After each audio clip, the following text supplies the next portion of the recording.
एक समय की बात है, एक घने जंगल के बीचों बीच एक छोटा सा गांव बसा हुआ था। इस गांव का नाम था खुशियों का गांव। यह गांव इतना सुंदर था कि यहाँ हर तरफ हरियाली ही हरियाली थी। पेड़ों पर रंग बिरंगे पक्षी चहचहाते थे और नदियाँ मीठे संगीत की तरह बहती थीं। पर इस गांव में एक रहस्य था। गांव के बच्चे अक्सर एक छोटी सी परी के बारे में बातें करते थे जो जंगल के गहरे हिस्से में रहती थी। उस परी का नाम था चमकी।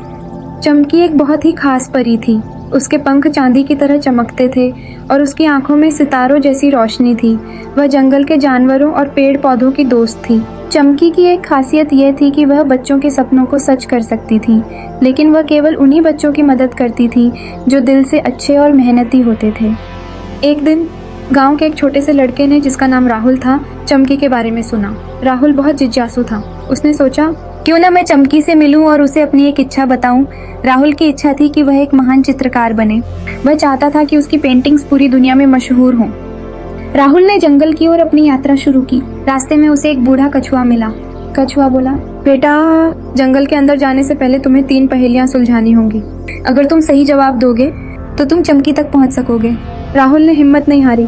उसने पहली पहेली सुलझाई, जो थी, वह क्या है जो बिना पंखों के उड़ता है। राहुल ने सोचा और जवाब दिया, विचार। तो कछुआ मुस्कुराया और दूसरी पहेली पूछी, वह क्या है जो दिन में 3 बार बदलता है। राहुल ने कहा, आकाश का रंग। अंत में तीसरी पहेली थी, वह क्या है जो देखा नहीं जा सकता लेकिन महसूस किया जा सकता है। राहुल ने जवाब दिया, प्यार।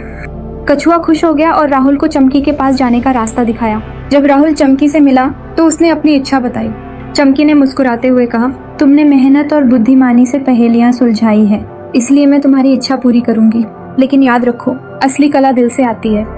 चमकी ने अपनी जादुई छड़ी हिलाई और राहुल के हाथ में एक चमकदार पेंसिल आ गई। ये कोई साधारण पेंसिल नहीं थी, ये राहुल की कल्पना को जीवंत कर सकती थी। राहुल ने धन्यवाद दिया और गांव लौट आया। उस दिन के बाद राहुल ने खूब मेहनत की। उसने इतने सुंदर चित्र बनाए कि पूरा गांव उसकी प्रशंसा करने लगा। धीरे धीरे उसकी कला पूरी दुनिया में मशहूर हो गई। लेकिन राहुल ने कभी नहीं भूला कि उसकी सफलता का राज केवल जादू नहीं बल्कि उसकी मेहनत और दिल से की गई कोशिश थी। और इस तरह चमकी और राहुल की दोस्ती ने सभी को सिखाया कि सच्ची खुशी और सफलता केवल अच्छे इरादों और मेहनत से ही मिलती है।